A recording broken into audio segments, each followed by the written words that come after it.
Venga, Javier, dime. Cómodo. Siéntate, Javier. Muy buenas. Hola, Bienvenido Paco. a la televisión. Hacía mucho tiempo Muchas que no gracias. aparecías en televisión. En esta televisión sí, hacía tiempo que no venía, pero hemos estado interviniendo en representación de la asociación empresarial en otras televisiones locales, en debates y en programas. De UPECO. Vamos a hablar de UPECO, hablaremos también de la Unión de Autónomos, una asociación también importante y que tú también eres una pieza fundamental tanto de una organización como de la otra. Javier, ¿tú naces dónde? En Minas de Río Tinto. En Minas de Río Tinto. ¿Hace cuántos años? Aunque sea una falta de educación preguntar la edad. Hace 49 años 49. nací en Minas de Río Tinto. ¿Y en Minas de Río Tinto, gracias a Dios, porque yo soy mojino militante. Sí. ¿Mojino militante? Eso quiere, porque la gente nacida en Río Tinto... Somos mojinos. Ajá. Los de Río Tinto somos mojinos. Y yo personalmente soy mojino militante, quiere decir que mantengo todavía mucha relación con Río Tinto. De hecho, sigo empadronado en Río Tinto. Y aparte del cariño, pues tengo una relación estrecha con Río Tinto. Javier, ¿tú procedes de una familia humilde? ¿Tus padres a qué se dedicaban? Bueno, procedo de una familia muy humilde en sus conceptos generales ante la vida, porque la humildad es importante en la vida y a nosotros nos han inculcado siempre la humildad, nada de un orgullo excesivo. Y mis padres, evidentemente, siempre han sido muy humildes en sus planteamientos ante la vida. ¿Era minero tu padre? ¿Era minero? No, mi padre es licenciado en filología y es de Londres. Y él se casó con mi madre, la conocí en La Rábida, antes de terminar trabajando en Río Tinto. Y mi madre era profesora del Instituto de Río Tinto cuando existía el Instituto de Río Tinto. Mi abuela, que fue la que ha tenido la conexión con Río Tinto y el resto de la familia fue por allá, pues era maestra de Río Tinto durante 50 años, muy conocida en las generaciones en las que ella dio clase allí en Río Tinto, fue maestra de Río Tinto durante 50 años y le dieron la cruz de Alfonso X el Sabio por la labor de magisterio que había hecho en Río Tinto durante todos esos 50 años. ¿Tiene sangre británica? Sí, a ver, ¿y tú, el 50%, en principio. Los primeros estudios los haces allí, en Río Tinto, Sí. la educación general básica, que te pilló.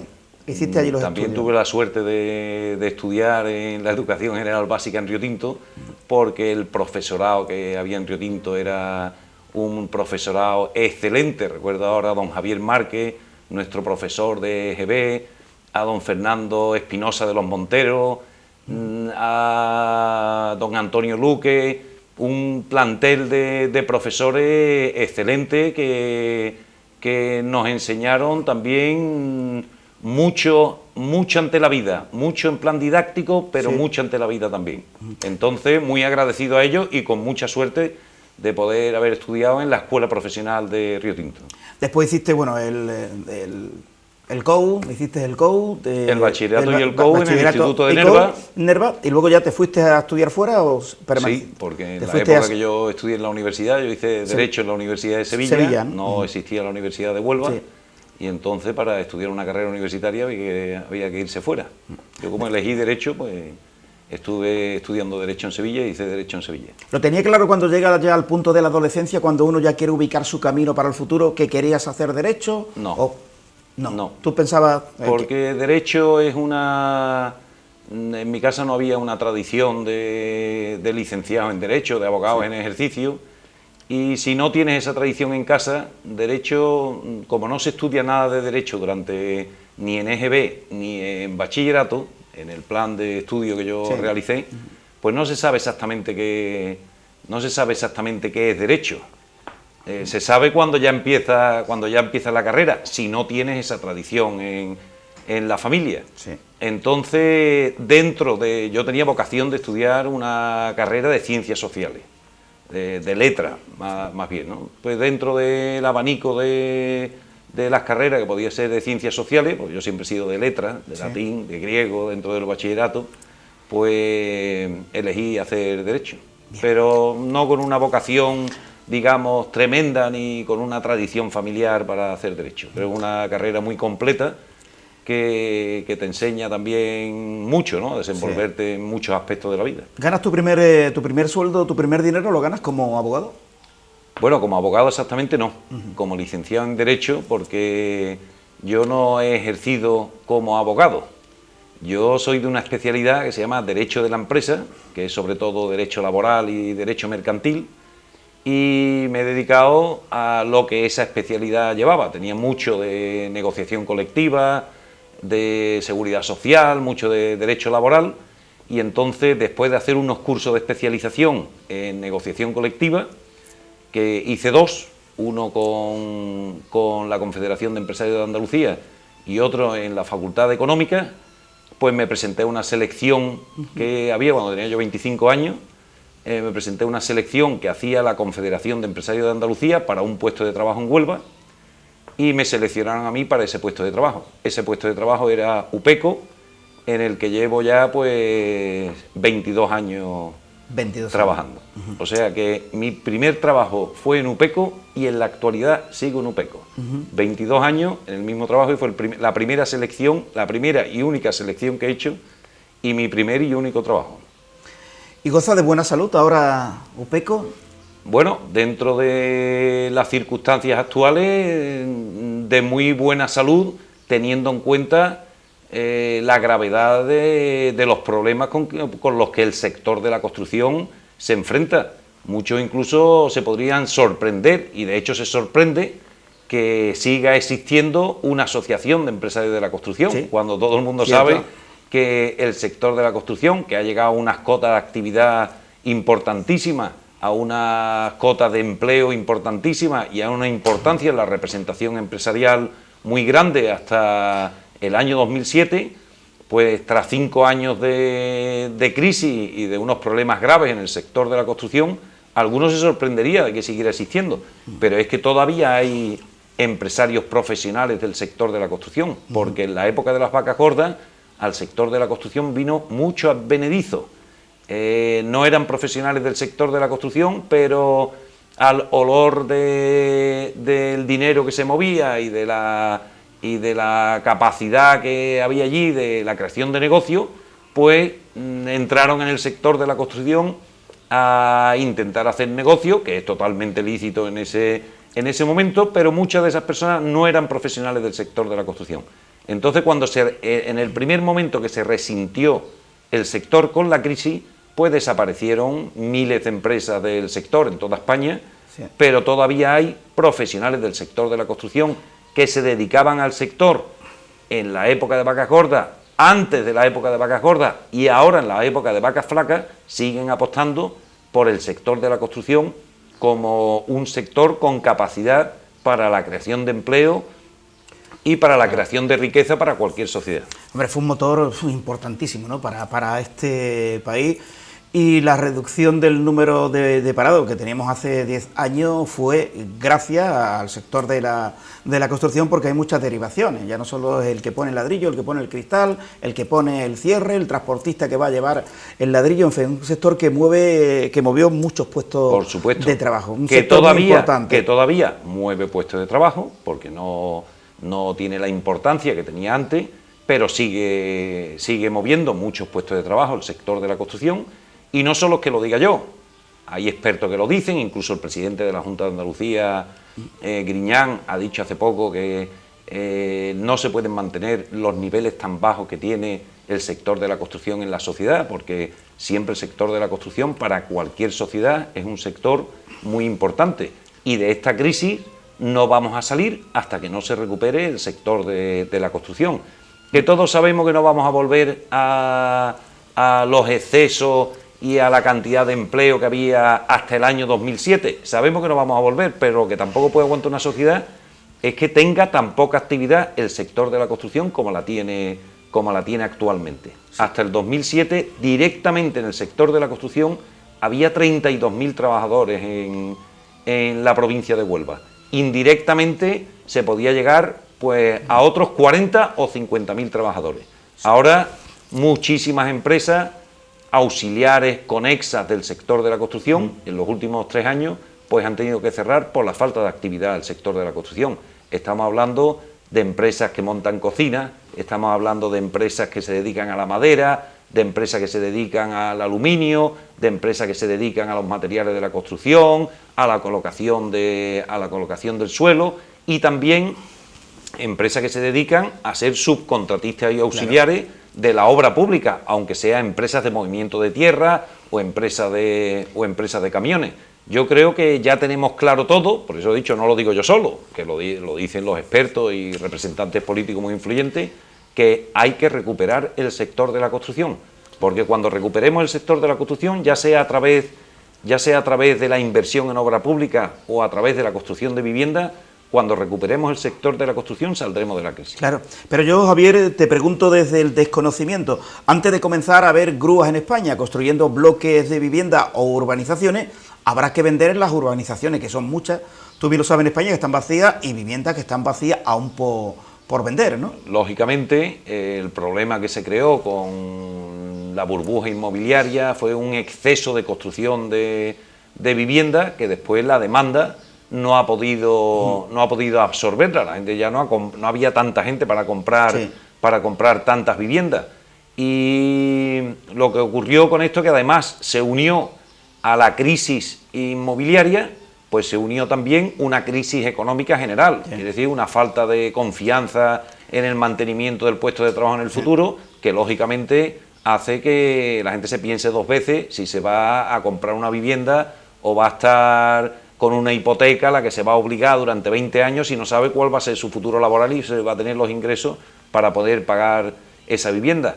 Esas dos circunstancias pues provocaron que, como había un exceso de construcción de vivienda, pues se ha quedado un número de viviendas ahí en stock, lo que se llama el stock de vivienda pendiente de vender, que por supuesto, si no hay demanda para comprar esas viviendas que están hechas, hasta que no se vendan esas viviendas, no se podrá empezar a construir nuevas viviendas. Aunque hay promociones concretas que sí se han hecho desde cero en estos últimos años, pocas, no tantas como hace años, pero sí hay promociones concretas que se han iniciado en estos 3 últimos años y se han acabado en estos 3 últimos años y se han vendido todas. Si cuentan con la financiación de las entidades financieras, seguro que se venden. Ahora, en la provincia de Huelva, en los núcleos urbanos donde existe la vivienda, la primera vivienda, la vivienda habitual, no existe un grave problema de stock de vivienda. Por contra, aún existe una gran demanda de vivienda. Quiere decir que se podrían construir viviendas porque hay gente que está demandando vivienda. En Huelva capital, en los grandes pueblos de la provincia, no existe un gran problema de que haya mucho stock de vivienda vacía que esté pendiente de vender. En la costa sí. Para la segunda residencia hay puntos concretos de la costa, como puede ser el municipio de Ayamonte, que sí tiene un gran stock de viviendas todavía por vender. Y lo que sí tienen muchos ayuntamientos es mucho suelo calificado para poder hacer viviendas, que se calificó ese suelo con unos criterios anteriores al 2007, pensando que todavía la demanda de vivienda se iba a mantener y iba a hacer falta construir, o se iba a construir, mucho más viviendas de la que después se han podido construir. Javier, hay jóvenes que evidentemente que demandan una vivienda, pero lo que no se puede pagar, como se ha pagado en Huelva, en la barriada de la Orden hace 6 años, pisos a 40 millones de pesetas, de las antiguas pesetas, pisos con 40 años. Claro, evidentemente, eso habría que revisar ese precio y la fórmula de hacer las hipotecas, que también hablaremos de eso, ahora más adelante. Por supuesto, hay mucho que hablar sobre todos estos temas, ni siquiera una hora sería suficiente para hablar sobre todos estos temas, pero tenemos que fijarnos en una cosa muy concreta. Todo lo que se ha pagado por las viviendas y todo eso se ha pagado voluntariamente. No, evidentemente, nadie ha ido con una pistola para ponerte en la cabeza para firmar. Es cuestión también de decisiones personales. Hubo un momento en el que erróneamente mucha gente pensó que podía comprarse una vivienda porque se iba a revalorizar en el futuro. Y entonces así no ha sido. No ha sido así. No se ha revalorizado esa vivienda en el futuro. Entonces esa decisión de compra de esa vivienda pues fue errónea en ese momento. Con los criterios de ese momento a lo mejor era acertada, pero después las circunstancias le han dado la vuelta a todos los criterios. la vivienda es un bien que está sometido en el mercado, al mercado. Aquí en España se ha cometido, está en el mercado y a la variación de precios que dependen de la oferta y la demanda. Es igual que en la lonja, si hay poco marisco, el precio sube de cada kilo, y si hay mucho marisco ese día, pues el precio baja porque hay que venderlo. La vivienda también está sometida a esa fluctuación de precios del mercado, salvo la vivienda de protección oficial, que tiene un precio fijo. Pero aquí la equivocación que cometimos a partir del año 2000 fue considerar que la vivienda era un bien de inversión en vez de seguir considerándolo como siempre se lo había considerado, que era un bien de primera necesidad. Cuando empieza a cambiar la concepción de que vendiendo y comprando viviendas se puede ganar dinero como si fueran unas acciones que tú comprabas en bolsa, empiezan los problemas sobre la vivienda, porque la gente ya no lo ve, ya no la vio como un bien de primera necesidad indispensable para desarrollar la vida de cualquier persona, de cualquier familia, porque si tú no tienes una vivienda donde tú puedas vivir, donde puedas desarrollar tu vida, difícilmente vas a poder hacer otras cosas. Cuando en vez de considerarlo un bien de primera necesidad, lo consideramos un bien de inversión y un bien de especulación, empiezan los problemas con la vivienda. Y hay que volver otra vez a considerar la vivienda como un bien de primera necesidad. Sí. Tú recordarás, que más o menos podemos estar por las mismas generaciones, tú recordarás que cuando nosotros éramos pequeños, un coche de lujo, como bueno, entonces existían los dos edar, eso que algún inmigrante traía y todo eso, se quedaba todo el mundo con los ojos como chiribitas, pero un coche de lujo, un Mercedes, un dos edar de la época, de hace 30 años, costaba como 3 veces más que una vivienda. Sí, cierto. La gente decía, yo me voy a comprar una vivienda, pero nadie pensaba en comprarse un Mercedes, porque era una cosa... Era inviable, inasequible, era inasequible. Sin embargo, a lo largo del tiempo se le ha dado la vuelta a ese concepto aquí en España. Sí. Y ha resultado que la vivienda, pues, no del 2000 al 2007, sino desde mucho antes, pues, ha multiplicado su precio por 20 y por 30. Hasta tal punto que la hemos convertido en un bien de primera necesidad, pero totalmente inasequible, porque ahora mismo se necesita mucha financiación para poder acceder a una vivienda. Su precio ha crecido tanto que se necesita mucha financiación. Y las entidades financieras no están ahora como para dar, que creo que es un error, pero no están ahora para dar financiación a las personas para que puedan adquirir una vivienda. Debemos volver a ese concepto de la vivienda como bien de primera necesidad. Pero hay que cambiar muchas cosas, porque imagínate que al mismo tiempo que ha ido creciendo el precio de la vivienda, también ha ido creciendo el precio de los impuestos municipales sobre la vivienda, el precio de los suministros sobre la vivienda, el precio, por ejemplo, de los salarios de los convenios colectivos de construcción sobre la vivienda, y con todos esos precios es imposible volver a construir viviendas asequibles con precios de antes del año 2000, porque si nosotros quisiéramos hacer una vivienda con los precios del año 2000, deberíamos retrotraer todos los gastos a los precios que existían en el año 2000. No podemos pensar que se va a hacer una vivienda a precios del año 2000 con los costes actuales desde 2013 del convenio colectivo del sector de la construcción, que ha incrementado mucho su precio hasta este momento. Debemos retrotraernos y empezar a bajar precios todos para poder volver a hacer viviendas asequibles. ¿Cuál sería un precio razonable para una vivienda en Huelva, en una barriada, pongamos en Santa Marta, por ejemplo, de 90 metros cuadrados? Un precio razonable y asequible para un joven matrimonio. Yo sinceramente, Paco, creo que un precio razonable de una vivienda es el precio que una persona, una familia, una unidad familiar pueda pagar según sus circunstancias. Y hay muchos tipos de viviendas. No es de perogrullo, ¿eh? Sí. No es de perogrullo, es que debemos tender a eso. Dice, ¿cuál es un precio razonable? Un precio razonable es el que una persona o una familia pueda pagar. Pero pon un precio. Te voy a decir por qué. Porque es un bien de primera necesidad. Y todos deberían tener derecho a una vivienda.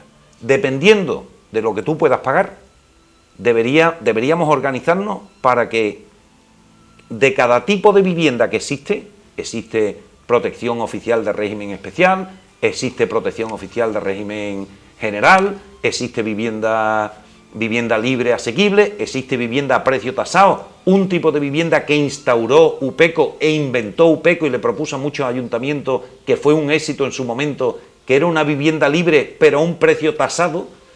Y existe también viviendas libres de lujo, como un chalet en cualquier sitio, que si alguien se lo puede permitir, pues también lo compraría. Sí. Pero el que no pueda comprar ese chalet de lujo, sí tendría que tener la posibilidad de poder comprar una vivienda de régimen especial determinada, que sea lo suficientemente digna para que pueda desarrollar su vida ahí. El precio medio de la vivienda ahora mismo, según todos los expertos y después de estudiar varias fuentes, está entre 1.600 y 1.700 euros el metro cuadrado construido. Ese es el precio medio que existe ahora mismo en la provincia de Huelva. Pero una vivienda de régimen especial en un pueblo de la provincia, pues puede estar en unos 900, en unos 900 euros el metro cuadrado. Lo que tendremos que hacer es organizarnos para que todos los costes sobre esa vivienda, el suelo, los impuestos, los salarios, los materiales, pues se puedan reducir de tal forma que podamos sacar viviendas a 800 euros el metro cuadrado de régimen especial, para que determinadas personas y familias que solo pueden pagar o acceder a 800 euros por metro cuadrado, pues puedan hacerlo. Y después habrá alguno que dentro del mercado ofrezca un chalet por 300.000 euros, que si hay tres personas en la provincia de Huelva, que no creo que haya más, que se lo pueden comprar en estos momentos, pues se comprarán esos chalets de 300.000. Sí. Pero tan importante es hacer esos chalets de 300.000 euros, y yo diría que mucho más importante es hacer las viviendas de régimen especial a 800 euros el metro cuadrado. Sí, ¿qué han estado haciendo las empresas municipales de la vivienda en todos estos años? Porque yo represento al sector privado, del sector de la construcción, que se habrá equivocado en muchísimas cosas. Pero ¿qué han estado haciendo la empresa municipal de la vivienda ahora, que es cuando más se necesita vivienda de régimen especial? Ahora no hay ninguna empresa municipal que sea capaz de hacer ninguna vivienda. ¿Para qué se crearon? Porque la empresa municipal de Isla Cristina, ayer nos enteramos que se va a disolver con una deuda de 8 millones de euros. ¡Qué barbaridad! Oye, y todos los empresarios privados y todo eso entran en concurso de acreedores, y todos los empresarios le dicen que salen en los periódicos, ha quebrado la empresa, ha dejado de pagar, pero cuando es una empresa municipal, oye, nadie es responsable del agujero que deja, porque esos 8 millones de euros se lo deberán a alguien, y alguien estará esperando cobrar por esos millones de euros, pero cuando se trata de una empresa municipal, aquí no pasa absolutamente nada, ¿eh?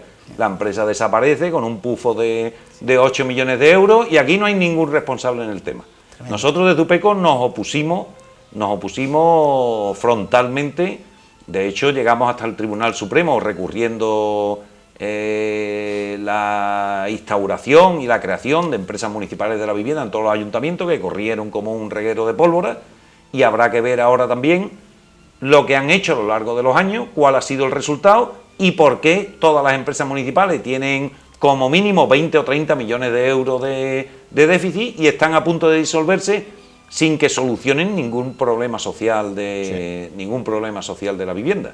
Bueno, espero que eso sirva, esta disolución de las empresas municipales, los errores que ha tenido también la promoción privada, otro tipo de urbanismo que hay que hacer en el futuro, que eso sirva para que nos demos cuenta que tenemos que cambiar el chip con el sector de la construcción. Yo creo que en estos 5 años ya los palos han sido suficientemente grandes para que todo el mundo se entere de que hay que cambiar totalmente las ideas, hay que volver a considerar la vivienda como un bien esencial para la vida, un bien de primera necesidad, no un objeto de especulación, y esperemos que las administraciones públicas también cambien esa consideración, no hagan más experimentos con las empresas municipales y nos dediquemos de verdad a los que nos tenemos que dedicar, a darle vivienda a la gente que necesita y al mismo tiempo crear empleo y crear riqueza a través del sector de la construcción. ¿Qué van a hacer los bancos con tantas viviendas, entre las que le han embargado a promotores y constructores y las que le quitan a los ciudadanos? bueno, montando inmobiliarias, acabarán los bancos. Bueno, de hecho, ya algún banco se anuncia como inmobiliaria, por ejemplo. Sí, yo no sé lo que los bancos van a hacer.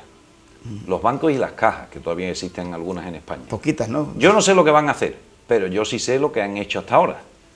Y lo que han hecho hasta ahora es una falta de solidaridad con la sociedad española, porque parece que los bancos están en otro planeta, los bancos y las cajas. Quiere decir que yo no sé si tendrán la consideración de sociedad mercantil española en cada una de las regiones que estén, pero parece que no lo son. Quiere decir que ellos están como si no tuvieran nada que ver con los problemas que existen ahora mismo en la sociedad española. En el momento que hasta el 2007 había que recoger dinero de la hipoteca, que todo el mundo pagaba y todo eso, pues ahí estaban los primeros para recoger todo el dinero, pero cuando todas las personas, que no ha sido su culpa tampoco, sino ha sido la culpa de la situación de crisis generalizada, han empezado a tener problemas, pues todos los responsables de los bancos y las cajas han mirado para otro lado, como diciendo, ahí os dejo a todos con el problema, a mí no vengáis a buscar para solucionar nada. Eso se llama insolidaridad ante un problema que tiene la sociedad española. Aparte de lo que se hayan llevado, habría que echarles en cara a los responsables de las entidades financieras, de cajas y de bancos, que tienen una insolidaridad grande con los problemas que existen ahora mismo en la sociedad española. Los bancos y la legislación que en los últimos años de la legislación hipotecaria nos han metido a todos en un sistema perverso y hay que atajarlo por algún sitio. El sistema perverso es que con sus propias sociedades de tasación valoraron las viviendas antes de 2007, las valoraban en 200.000 euros, en 300.000 euros, y ahora esas mismas sociedades de tasación, 5 años después, están valorando la misma vivienda en 100.000 euros. Quiere decir que antes creíamos que los directores de las entidades financieras, que me perdonen muchos de ellos, que yo no quiero personalizar en el tema, pero yo recuerdo que cuando yo era pequeño había dos entidades en mi pueblo, que era la Caja de Ahorro y Banesto. Y entonces, como había poquitas cosas, porque casi se veía poco televisión y no había cine y había poquitas cosas, pues sabe que había estas personas que son las instituciones en los pueblos hace 40 años, que el alcalde, sí, el cura, el juez de paz, los maestros y los directores de los bancos, sí, que eran normalmente unas personas buenas en las que uno podía confiar, que asesoraban amablemente y con eficacia a la gente sobre sus poquitos ahorros que tenían en esos momentos, porque no existían estas cosas raras de los swap, de las preferentes y esto y lo otro, existía el depósito y yo lo saco y todo eso. Bueno, pues esa es la imagen que siempre hemos tenido en España de un director de un banco, y más cuando se trata de un pueblo pequeño. Pero es que últimamente ha habido directores de banco que están condenados y todo eso, no es cosa que yo me invente, sí, ¿no? Es así. Que es que le han vendido preferente, que era un sistema para obligarte de por vida a dejar un dinero en un banco, a personas que tenían Alzheimer. Quiere decir que esa es la insolidaridad que han demostrado los bancos, que han ido a ver su objetivo de la máxima ganancia sin tener en cuenta los problemas sociales o la realidad social, mirando para otro lado cuando se encuentran en los problemas. Eso es una inmoralidad.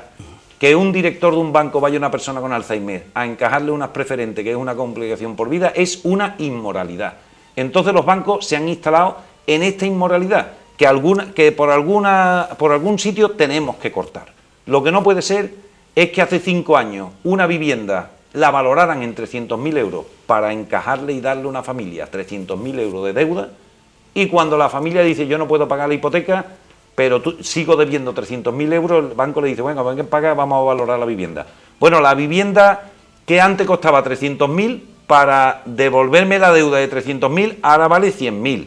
Entonces tú me das a mí la vivienda por 100.000 y me tienes que seguir pagando los otros 200.000. Y dice, bueno, ¿y cómo te pago los otros 200.000? Pues tú te la arreglarás. Pero es que además esa vivienda que yo te he valorado en 100.000, y que sirve solamente para pagar 100.000 euros de la deuda, yo la voy a vender pasado mañana por 150.000.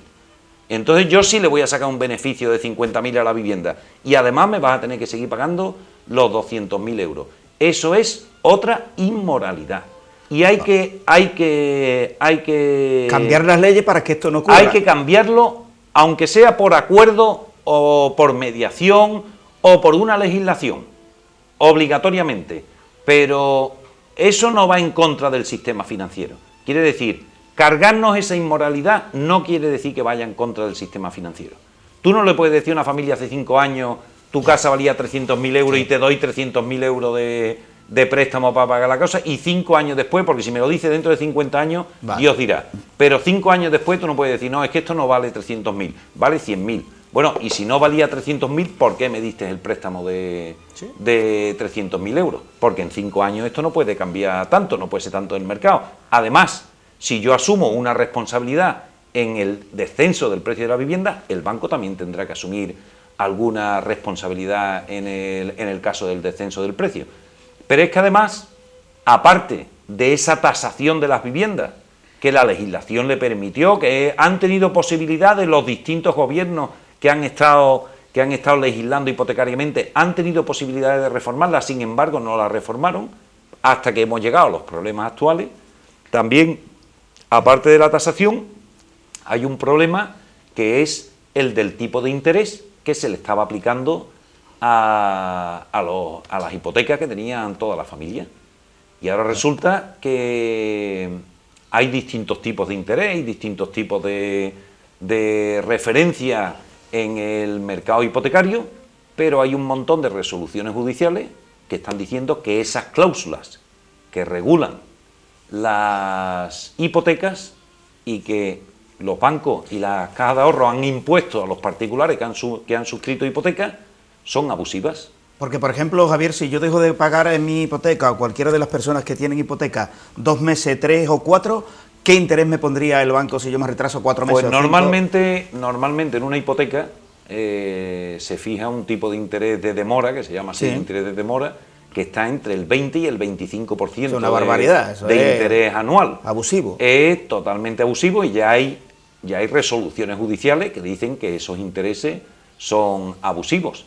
Ahora mismo hay un problema porque nosotros estamos asesorando, por un lado, con el tema de UPECO, que es estrictamente de vivienda, pero UPECO, desde que abandonó la Federación Onubense de Empresarios hace 4 años por las diferencias de criterios sobre la dirección que llevaba la Federación, creó una asociación de autónomos, creyendo que estaban los autónomos mucho mejor representados fuera de la Federación Onubense de Empresarios que dentro de la Federación Onubense de Empresarios. Seguimos pensando así, porque creemos que falta un liderazgo total en la representación empresarial en la provincia de Huelva.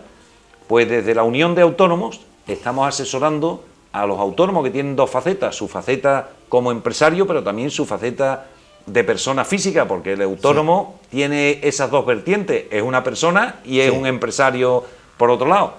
Pero normalmente todos los autónomos tienen también su hipoteca o tienen mezclado su vivienda, es su negocio, cuando se trata de profesionales, y hay esa mezcla de persona física, empresario o profesional en el autónomo.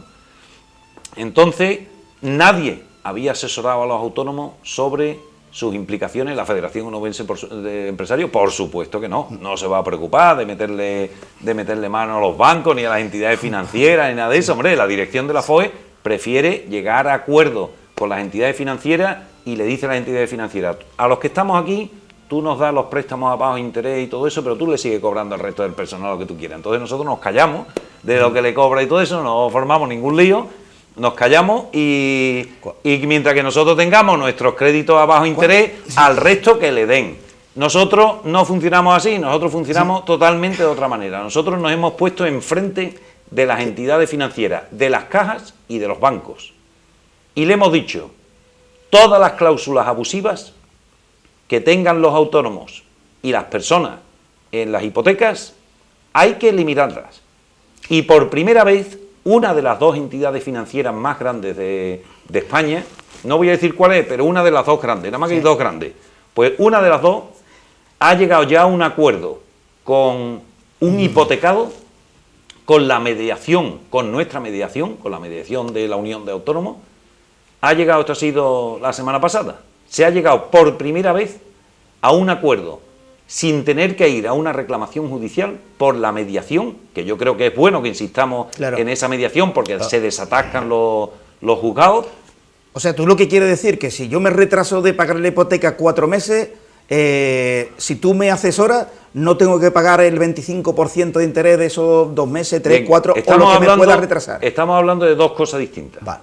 Esta información importante para el ciudadano. Por un lado, estamos hablando del tipo de interés normal que uno paga mensualmente por la hipoteca. Sí, sí. Y por otro lado, que es al que tú te refieres... A ese me refiero.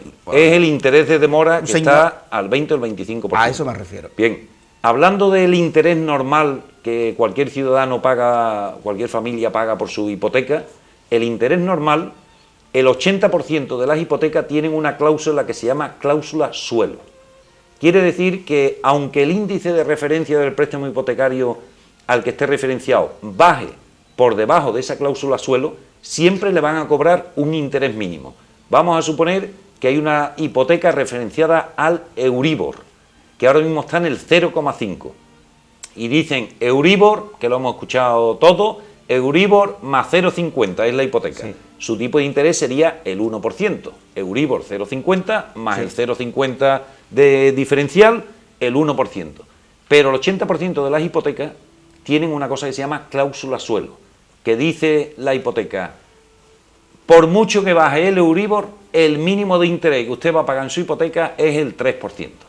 Entonces, si el Euribor, cuando ha bajado desde el año 2011, ha bajado del 3%, pues lo mínimo que se pagaba era el 3%. Pero esa cláusula, nosotros hemos considerado siempre que es abusiva. Bien. Y hay muchas resoluciones judiciales que han declarado ya abusiva esa cláusula. Como existen esas declaraciones judiciales, nosotros por primera vez hemos ido a hablar con una de esas grandes entidades financieras y le hemos dicho, deje usted ya de decirle a la gente que vaya a juicio reclamando con el tema, tiene que declararla abusiva ya. Y por primera vez, por mediación nuestra, esta entidad ha declarado esa cláusula abusiva. Hasta tal punto que al hipotecado le han devuelto los intereses indebidamente cobrados durante los 2 últimos años y le han reducido un 30% los intereses que tiene que pagar a partir de ahora. Esa reducción de un 30% de una hipoteca de 100.000 euros a 25 años puede suponer 26.000 euros a lo largo de toda la vida del préstamo. ¿Y qué tiene la gente de verdad se tiene que dar cuenta de que ya hay resoluciones judiciales que le están diciendo a las entidades financieras, a bancos y a cajas, que las cláusulas que pusieron en sus hipotecas son abusivas y que son nulas. Entonces la gente debe revisar sus hipotecas, debe buscar asesoramiento, porque muchas veces se fueron a firmar hipotecas y se fueron a firmar cosas a los bancos sin asesoramiento, porque nos creíamos que quien nos iba a asesorar era el director de la oficina del banco, pero resulta que el director de la oficina del banco estaba más pendiente de los intereses del propio banco que de los intereses del cliente. Entonces ya nos tenemos que olvidar que ellos no van a defender los intereses de los clientes, van a defender los intereses del banco, y más en la situación que están todos pendientes de a ver si les renuevan el contrato o los echan del banco o no los echan del banco. Ya están pendientes de su propio interés. La gente ahora mismo debe asesorarse para autónomos y particulares, por supuesto. En vuestra asociación. La Unión de Autónomos, estamos totalmente abiertos. De hecho, hemos hecho ya una campaña general para decirle a la gente que se asesore y que vea sus hipotecas y que vea si tiene cláusulas suelo, que ya son abusivas, si tiene otro tipo de cláusulas que son abusivas, porque ya, si por mediación hemos conseguido quitar esas cláusulas suelo, se deberá quitar en el resto de los casos. El segundo paso que nosotros vamos a dar es pedir la eliminación de esos intereses de demora abusivos en las hipotecas, porque la mejor forma de evitar los desahucios es cambiar la legislación de esas hipotecas. La mejor forma es reducir el coste de la hipoteca, porque si yo por un problema que tengo, y ahora es muy frecuente con un problema de desempleo, si durante 6 meses yo no puedo pagar la hipoteca, de la cuota que dejo de pagar, a mí me van a meter el 22 o el 25% de intereses.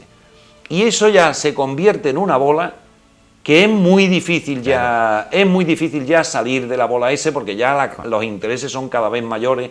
Si nosotros conseguimos, porque si es abusiva, una cláusula de suelo del 4%, más abusiva será un tipo de interés del 25%. Por supuesto. Y eso que tú estás explicando, que de manera individualizada, que cada uno tenemos que negociar con nuestra entidad financiera para reducir todo lo que tú estás explicando sensacionalmente, en vez de hacerlo de manera individualizada, ¿por qué no se cambia la ley y directamente se regula, se le da la orden al banco para que todo lo que tú estás explicando, el banco directamente lo haga con cada uno de sus hipotecados? Bueno, ¿no sería más fácil así, Javier? Hay un problema general, porque en derecho hay un principio que es pacta sunt servanda, quiere decir que los acuerdos y los negocios deben ser respetados, y si había una legislación sobre la que se le han hecho muchos contratos, tú no puedes decir ahora todo lo que había no vale y ahora lo vamos a cambiar por el otro lado. Entonces, una modificación general de esa legislación hipotecaria, cuando ya sobre ella se han hecho los contratos, es muy difícil. Para el futuro sí, el Parlamento podría aprobar ahora mismo una legislación, y a partir de ahora todas las hipotecas que se hicieran serían con arreglo a esa legislación.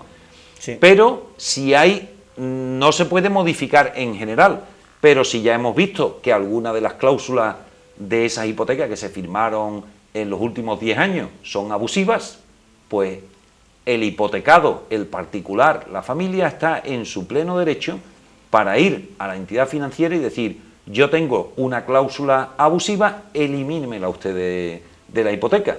Y muchas veces las cosas no se consiguen porque no se intentan. Porque de verdad, si en esta gestión de mediación que ha hecho la Unión de Autónomos le ha ahorrado 1.200 euros al año a un hipotecado ante una entidad financiera, y se va a ahorrar 25.000 euros a lo largo de todo el pago del préstamo en los próximos 15 años, la gente se debería preguntar qué es lo que estamos pagando. Este es el sistema perverso que nos han metido. Vamos al banco y vamos a negociar. Es decir, ¿cuánto estamos pagando de más? ¿Cuánto estamos pagando de más? Y yo tengo que decir una cosa muy grave.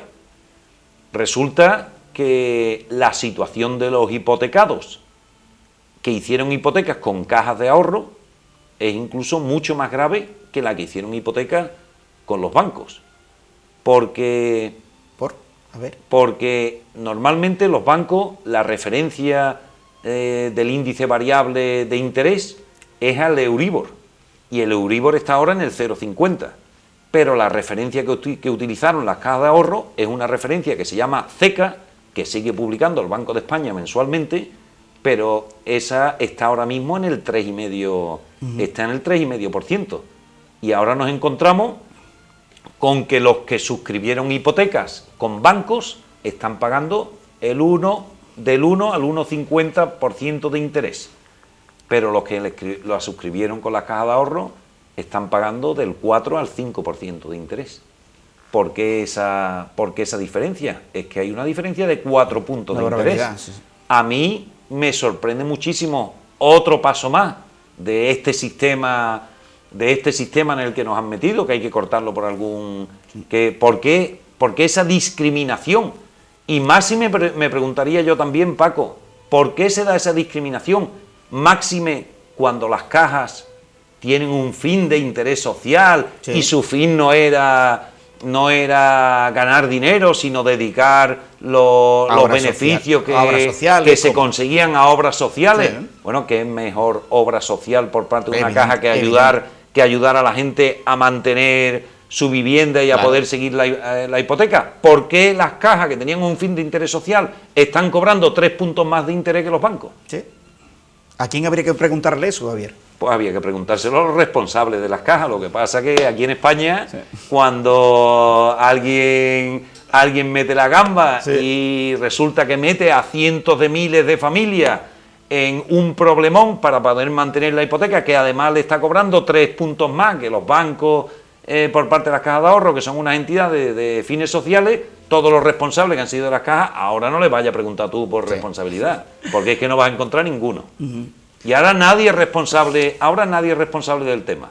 Pero quizás como nadie se ha hecho responsable del tema, nadie ha defendido los intereses de las personas.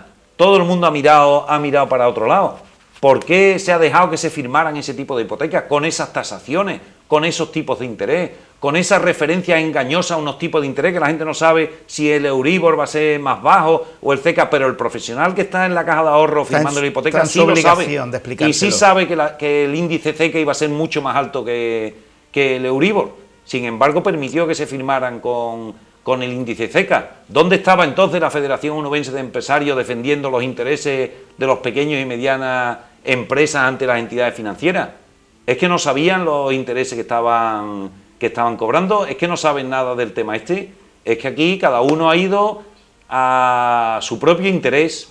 El del banco ha ido al interés del banco, el de la FOE ha ido al interés de la FOE, no ha defendido al autónomo, no ha defendido al pequeño empresario, no ha habido ninguna asociación que se plantara a defender a los consumidores, y ya ha llegado el momento de poner el pie en la pared y decir, aquí hay que cambiarlo todo. Hay que cambiarlo todo. Y vamos a plantarnos ya hemos conseguido el primer gran éxito. Hay gente que no se lo cree. Es decir, puede haber gente que diga, yo no me creo eso, que le hayan quitado los intereses, que le hayan quitado, bueno, quien no se lo crea, yo le enseño los documentos que están ya firmados por la entidad financiera y todo eso con nuestra mediación, y lo que sí tenemos que tener confianza en que en el futuro podemos salir del hoyo en el que estamos. Pero, por supuesto, no con las mismas personas que nos han metido en el hoyo. Quiere decir que sería estúpido que si un equipo de fútbol tiene 11 jugadores y constantemente está perdiendo todos los partidos, mínimo al entrenador, pues diga, bueno, venga, vamos a cambiar esto y vamos a cambiar la situación del equipo y todo eso, pero el próximo partido o para la próxima temporada vamos a seguir jugando los 11.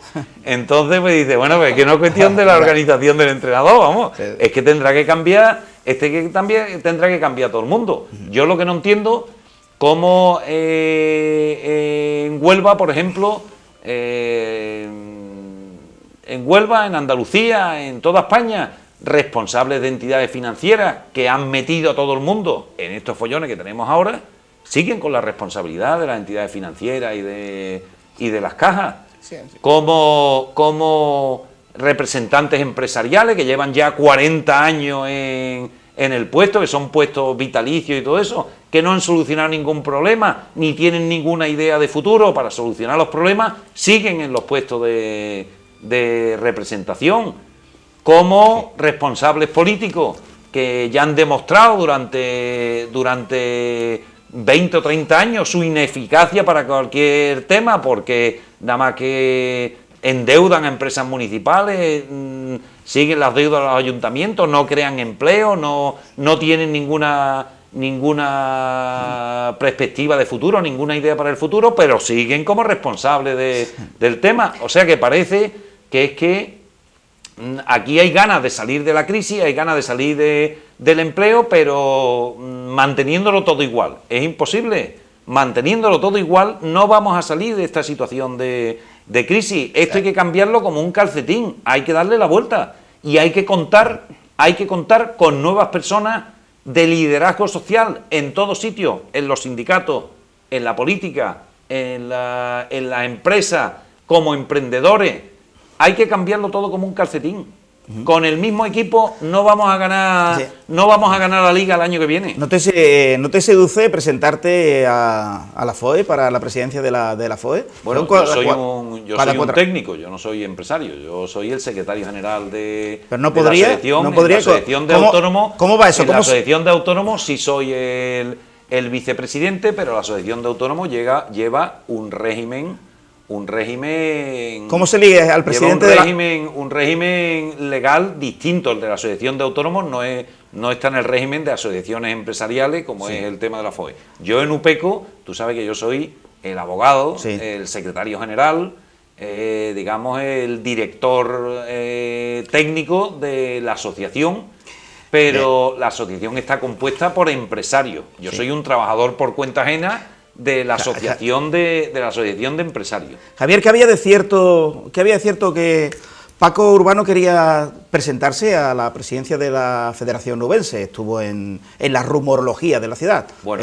¿Tenía intención en un principio? ¿Ahora tú crees que Paco ha desistido de esa aspiración o podría ser? No, hombre, Francisco Urbano Gómez Domínguez, que es un empresario más que conocido en Huelva, entre otras cosas por su capacidad de creación de empleo y su capacidad de riqueza demostrada ya a lo largo de muchos años. Fue elegido democráticamente por los asociados de UPECO, entonces más de 350 empresas, fue elegido democráticamente como presidente de UPECO. Esa elección fue el inicio de los problemas de UPECO con la FOE, porque a la presidencia y la dirección de la FOE no le gustó que una asociación democráticamente hubiera elegido a un presidente que no era del agrado de la Federación Onubense de Empresarios. Porque Antonio Ponce, ¿cuál era su candidato para UPECO?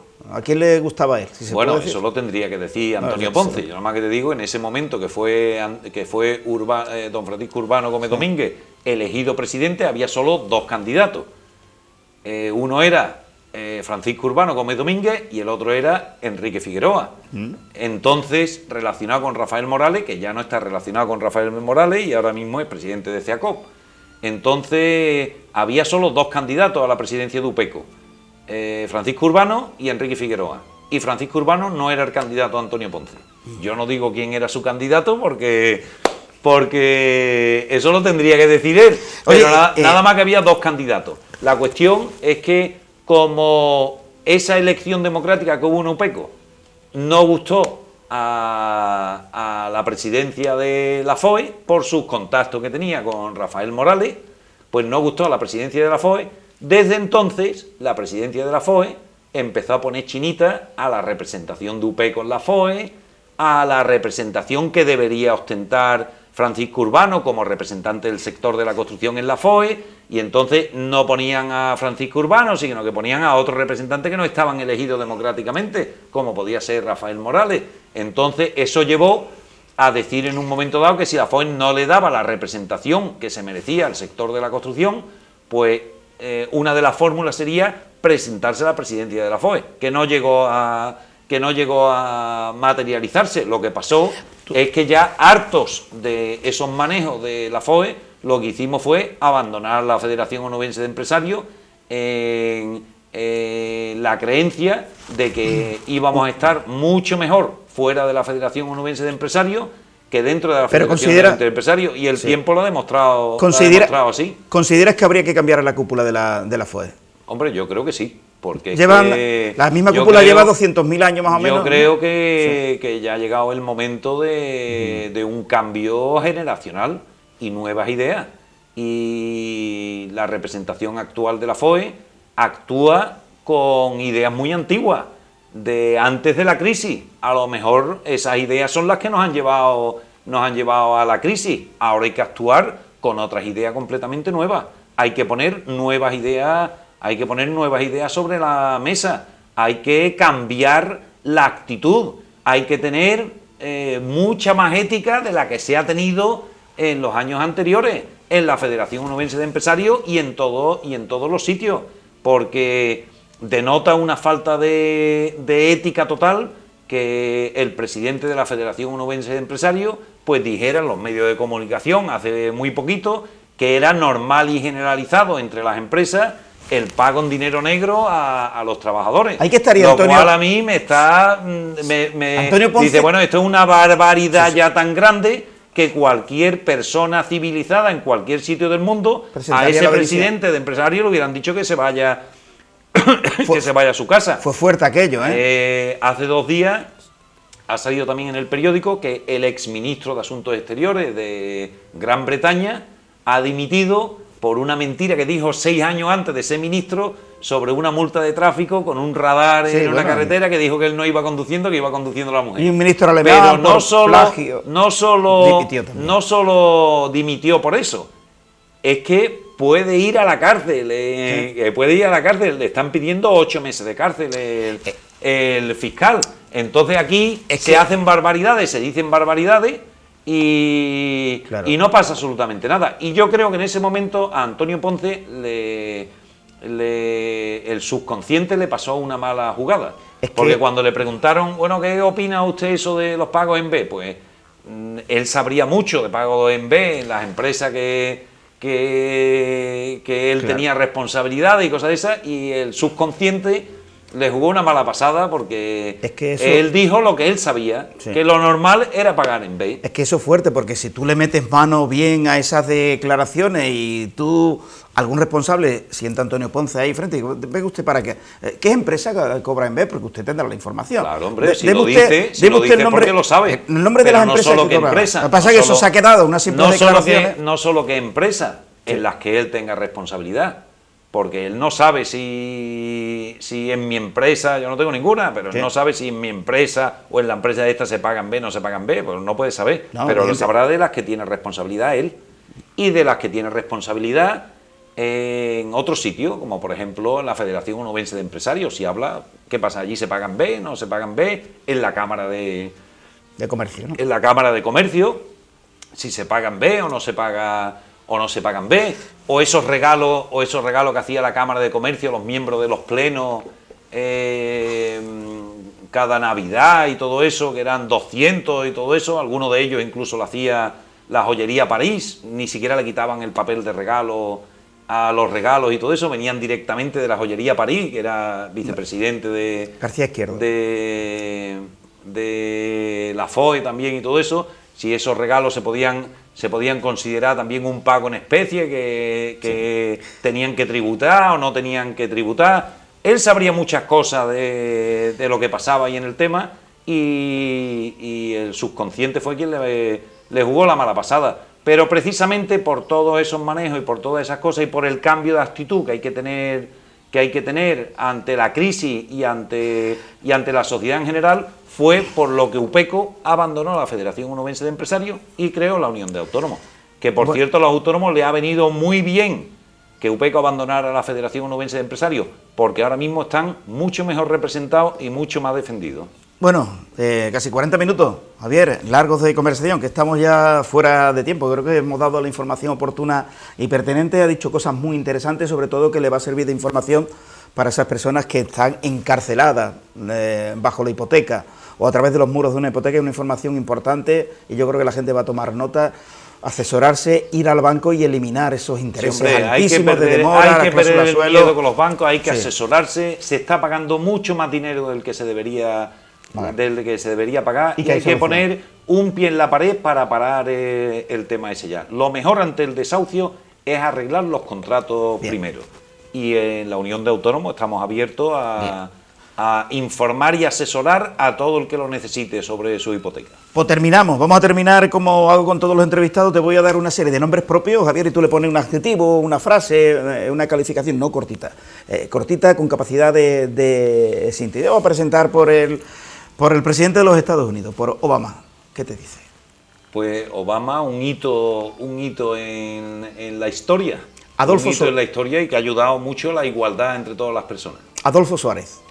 Adolfo Suárez, un hombre clave en la historia de España, con mucha habilidad política.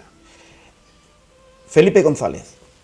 Felipe González es una referencia histórica también en España, que a mí me evoca principalmente los primeros años de la universidad. Zapatero. Zapatero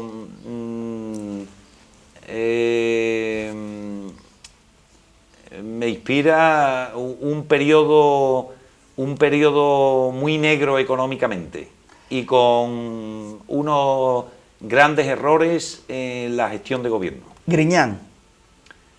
Griñán, una apuesta de futuro con una, creo que, gran capacidad de gestión en el futuro. Ámbito local, Pedro Rodríguez, alcalde de Huelva. Pedro Rodríguez, una persona entrañable para Huelva, pero ha hecho durante muchos años un gran servicio a la ciudad, pero creo que está en el momento de amortizar esos servicios y de dejar su responsabilidad en la alcaldía de Huelva para dar paso a otras personas con otras ideas. Carmelo Romero, alcalde de Palos. Carmelo Romero, aparte de ser compañero abogado, creo que es referencia de una buena gestión al frente del Ayuntamiento de Palos. Parte empresarial, Antonio Ponce. Ahora mismo una mala representación del sector empresarial en la provincia de Huelva. Paco Urbano. Francisco Urbano es también una referencia de futuro por su juventud, una referencia de futuro, de capacidad empresarial y de capacidad de representación de los empresarios de la provincia de Huelva. Y te pregunto por último, aquel rumor que salió que Paco Urbano podría ser candidato a la alcaldía de Huelva, ¿sigue existiendo ese rumor? ¿Hay algo de cierto? ¿Podría ser? ¿Le seduce, tú que estás cerca de él? Bueno, pero eso es una cuestión muy... Ya yo le pregunté a él, en la entrevista anterior le pregunté. Es una cuestión muy personal suya, yo no, esa parte no la conozco, pero yo por lo que veo en los distintos partidos que existen en la provincia, ninguno de ellos cuentan con Francisco Urbano de momento como candidato a la alcaldía de Huelva, ¿no? Porque cada uno tiene su representante, su portavoz. Pero tú sabes que hubo rumores, ¿no? En la ciudad. Yo no lo sé, porque la política no te seduce. Eso es un aspecto muy personal de Francisco Urbano. Yo estoy con él en los aspectos empresariales y yo fundamentalmente soy un representante empresarial que me debo a la asociación asociaciones que represento y a la junta directiva que represento. Yo me refiero a la política en la medida en que la política pueda afectar a la actividad empresarial, que afecta mucho, porque cualquier decisión política le puede afectar, además le puede costar, o un ojo de la cara le puede costar, o el gran éxito de las empresas, o la ruina de las empresas. Te pongo como ejemplo que la falta de promoción, por ejemplo, de Huelva Capital y del centro de Huelva Capital está llevando a la ruina a los pequeños y medianos empresarios del centro de la capital. Por eso digo yo que nuevas ideas se necesitan para poder reactivar el tema y que la gente pueda aguantar económicamente, porque si no estamos todos fritos. Muy bien, nos marchamos, Javier. ¿Te has sentido bien? ¿Te has sentido cómodo? Pues sí, hombre, muchísimo. Muchísimas gracias. Siempre contigo se siente uno cómodo. Muchas gracias a ti por la invitación y cuando tú quieras seguimos hablando. Muy bien, gracias, Javier.